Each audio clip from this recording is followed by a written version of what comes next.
दोस्तों, कभी कभी हम लोगों की पहचान उनके कपड़ों, चाल ढाल या बोली से करने की भूल कर बैठते हैं। लेकिन जो आंखें सिर्फ दिखावे में उलझी हों, उन्हें असली इंसान की पहचान कहाँ होती है। ये कहानी सिर्फ एक बुजुर्ग महिला की नहीं, बल्कि उस समाज की है जो अमीरी गरीबी के चश्मे से इंसान को तोलता है।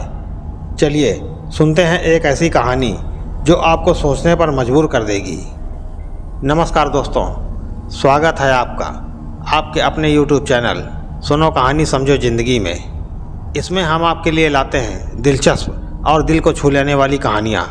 अगर आपको ऐसी ही कहानियाँ पसंद हैं तो हमारे चैनल को अभी सब्सक्राइब करें और बेल आइकन प्रेस करें ताकि कहानियाँ आपको मिलती रहें। दोस्तों, आपको आज की कहानी अच्छी लगे तो आप इसे लाइक कीजिए और अपने दोस्तों को शेयर कीजिए।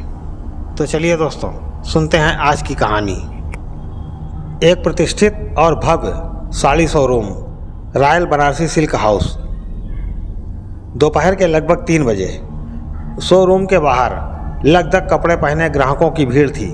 कोई दुल्हन के लिए ट्रायल ले रहा था तो कोई अपने सोशल स्टेटस को दिखाने के लिए दसियों साड़ियाँ देख रहा था। इसी भीड़ के बीच तपती दोपहर में धूल से भरी चप्पलों और सादा सी सूती धोती में लिपटी एक बुजुर्ग महिला धीरे धीरे चलती हुई शोरूम के दरवाजे तक पहुंची।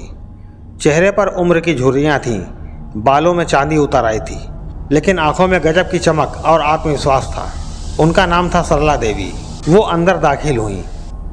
एसी की ठंडी हवा उनके पसीने से भीगे चेहरों को छूती है, लेकिन वहाँ खड़े कर्मचारियों की नज़रों में जैसे नरमी और तिरस्कार उतर आता है। सरला देवी ने विनम्र स्वर में कहा, बिटिया, एक सुंदर सी बनारसी साड़ी दिखाओ, मेरी पोती की शादी है।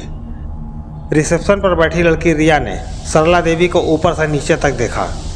फिर वो अपने साथी नेहा की ओर देखकर हल्की सी मुस्कुराई, जैसे कोई मजाक सूझ गया हो। नेहा, जो पूरे टाइम फ़ोन पर इंस्टाग्राम स्क्रॉल कर रही थी, अनमने अंदाज में बोली, अम्मा जी, यहाँ की साड़ियाँ 15,000 से शुरू होती हैं। आपको शायद गलती से यहाँ का पता मिल गया। आप सामने वाली गली में देख लीजिए, वहाँ आपके बजट की बहुत अच्छी साड़ियाँ हैं। सरला देवी ने उसी शांत और गहरी आवाज़ में कहा, बेटा, तुम दिखाओ तो सही, दाम की चिंता मत करो, जब पसंद आ जाएगी तो हिसाब हो जाएगा। नेहा ने हंसते हुए एक और तीखा जवाब दिया, आप जैसे बहुत आते हैं अम्मा जी, हाथ में थैला, मन में सपना। कभी कहते हैं पोती की शादी है, कभी बहू का बर्थडे है, कभी पैसे नहीं होते तो कहते हैं मोबाइल में UPI बंद है। हमारा टाइम बर्बाद मत करो, जाइए, यहाँ अमीर लोग आते हैं। पूरा शोरूम एक पल को शांत हो गया। कुछ ग्राहक भी कनखियों से सरला देवी को देखने लगे।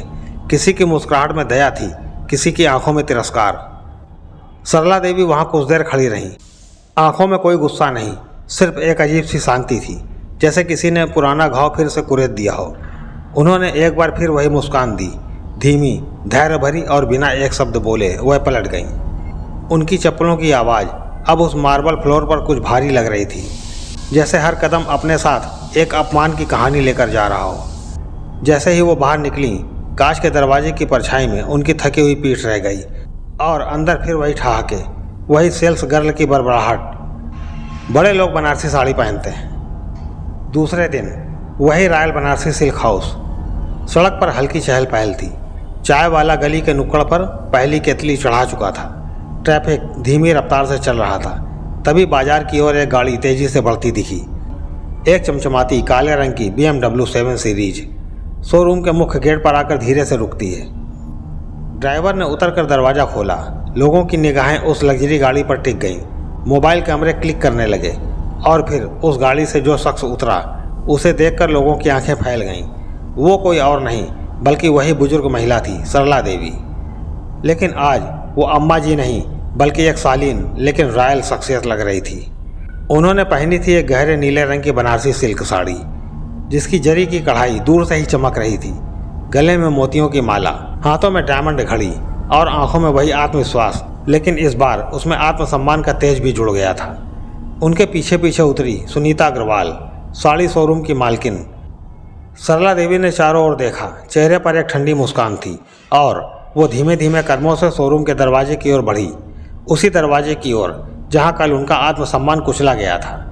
जैसे ही वो शोरूम में दाखिल हुई, एसी की हवा के साथ वहाँ मौजूद स्टाफ के चेहरे पर जैसे पसीना छलक आया।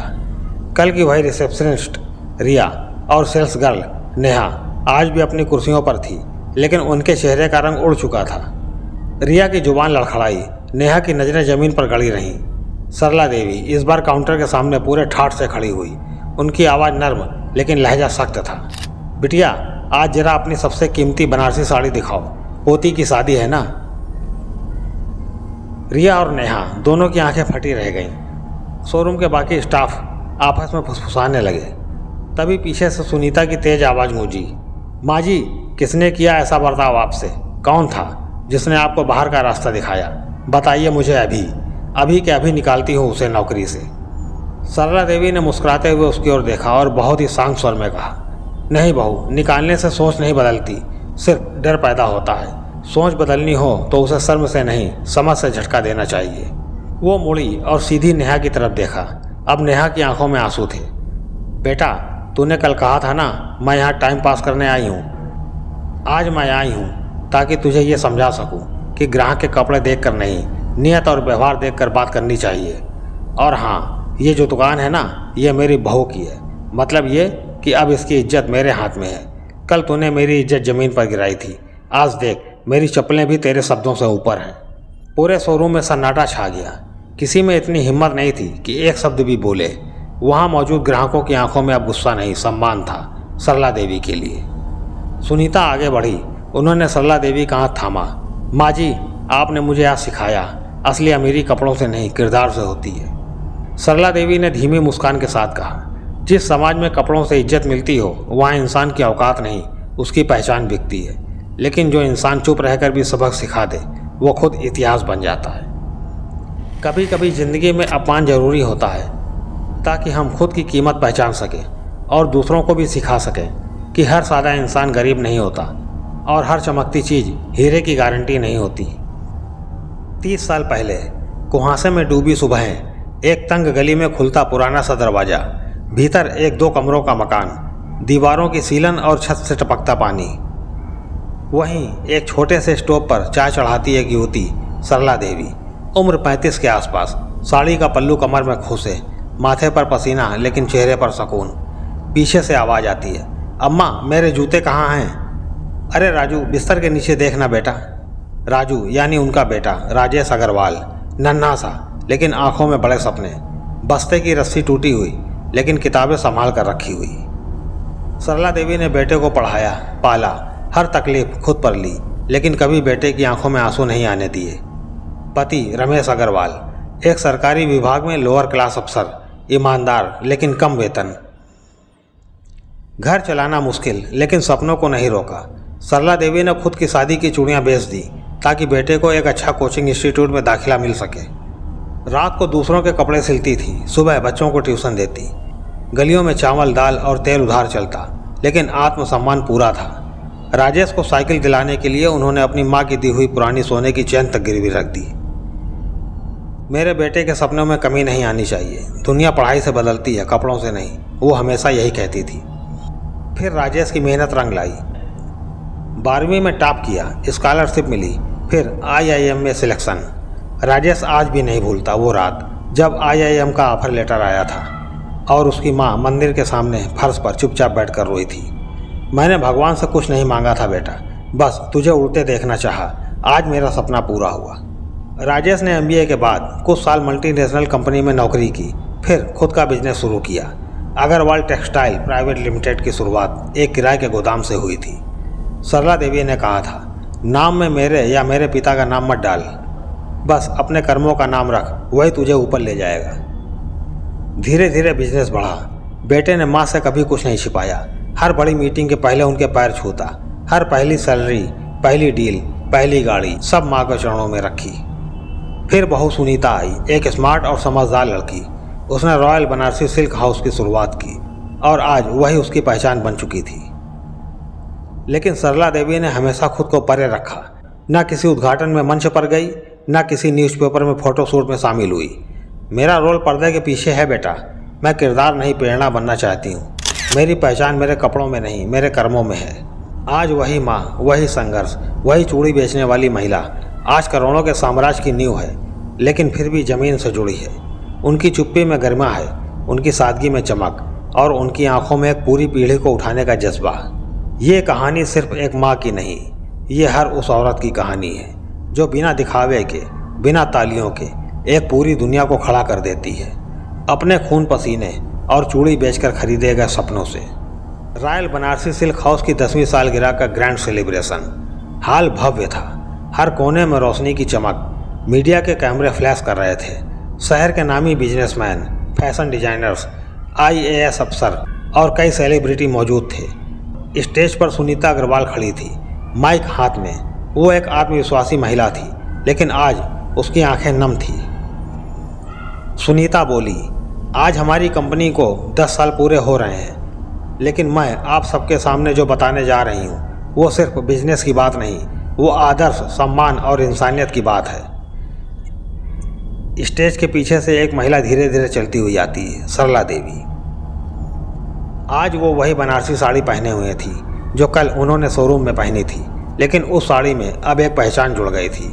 भीड़ खड़ी हो गई, कैमरे उनकी ओर घूम गए, तालियों की गड़गड़ाहट से हाल गूंज उठा।